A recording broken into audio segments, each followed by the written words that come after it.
சிவகார்த்திகேயன் இப்போ நடித்து முடிச்சு பொங்கலுக்கு வெளியாக இருக்கக்கூடிய திரைப்படம் தான் பராசக்தி. இந்த ஒரு திரைப்படத்தை நம்ம சூர்யானா தான் பண்ண வேண்டியது இருந்தது.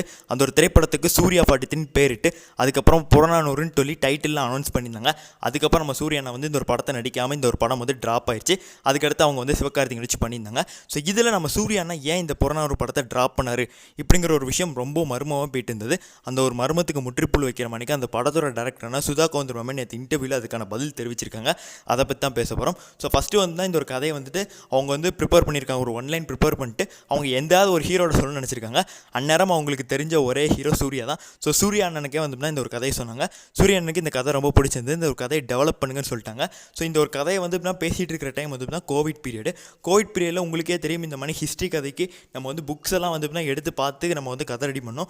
ஆனால் கோவிட் டைம் வீட்டுக்குள்ளே இருக்கனால புக்ஸ் எதுவுமே அவங்களுக்கு கிடைக்கல. அப்படி இருக்கும்போது அவங்க இருக்கிற ரிசோர்ஸஸ் எல்லாம் வச்சு கஷ்டப்பட்டு கதையை ரெடி பண்ணி அதுக்கடுத்து நம்ம அண்ணாட்ட கதையை சொல்லியிருக்காங்க போல். ஸோ அந்நேரமும் நம்ம அண்ணனுக்கு இந்த ஒரு கதை பிடிச்சிருந்தது. ஸோ கதையை பண்ணலாம் தான் இருந்தது. பண்ண ஒரு மிகப்பெரிய ப்ராப்ளம் என்ன அப்படின்னா, இந்த ஒரு படத்தை கண்டினியூஸாக ஷூட் பண்ணுமாமா.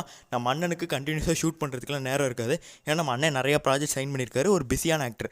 ஸோ அப்போ நம்ம அண்ணன் பண்ணார்னா இந்த ஒரு படத்தோட எக்ஸ்பென்ஸ் கூடிடும். தொடர்ச்சியாக பண்ணாமல் இருந்தால் ஸோ அது ப்ரொடியூசருக்கு நட்டம் ஏற்படும். ஸோ அதனால் ப்ரொடியூசர் இந்த ஒரு படத்தை எடுக்கிறதுக்கு முன் வர மாட்டாங்க. அதனால் நம்ம அண்ணன் இந்த ஒரு கதையை நான் பண்ணலாம் அந்த மணிக்கு விலகிட்டார்.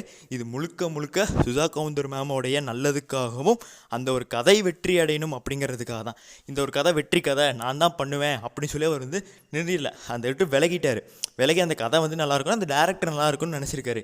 இதில் என்னங்க தப்பு இருக்குது? இதை விட்டு நிறைய பேர் இந்த ஒரு கதை நல்ல கதை இல்லை அதனால தான் விலகிட்டார். சிவகார்த்திகேயன் இப்போ பண்ணிட்டு இருக்காரு, அது ஒரு ஃப்ளாப் ஆக போகுது. இப்படி சில பேர் சூரியனனுக்கு அரசியல் நாலேஜ் இல்லை, சூரியனனுக்கும் சுதா கவுந்தர் மேமுக்கும் ப்ராப்ளம் போயிட்டுருக்கு, இந்த மாதிரிலாம் சொல்லிட்டு இருக்காங்க. இன்ன வரைக்கும் அவங்க எல்லாமே மியூச்சுவல் ரிலேஷன்ஷிப்பில் தான் இருக்காங்க. அவங்க எல்லாமே ஃப்ரெண்ட்ஸாக தான் இருக்காங்க. பட் ஆனால் இந்த மாதிரிக்கு ரூமர்ஸ்னால நம்ம தான் தமிழ் சினிமாவில் சண்டை இருக்கிற மாதிரிக்கு ஒரு டாக் ஏற்படுத்திகிட்டு இருக்கோம். ஸோ அதை தான் அவங்க நேற்று இன்டர்வியூவில் பேசும்போது நமக்கு தெரிஞ்சிருந்தது. எது எப்படியோங்க.